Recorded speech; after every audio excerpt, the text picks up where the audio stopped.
Наверняка вы слышали, что московское произношение акающее. Но ведь акают еще и в южно-русских говорах. В чем же разница? Здравствуйте, меня зовут Елена Новикова, я актриса и преподаватель сценической речи. 20 лет я преподаю в старейшем театральном вузе Москвы.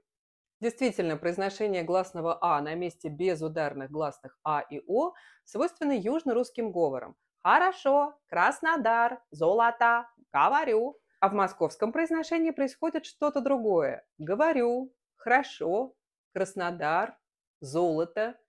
Слышите, там возникает звук средний между «а» и «ы». Такой секретный ингредиент московского произношения. Если вы хотите узнать больше о тонкостях московского произношения, то переходите по ссылке в описании этого видео в мой телеграм-канал. Я приглашаю вас поучаствовать в марафоне «Говорить чисто», который я буду проводить с 29 апреля 2025 года. Присоединяйтесь.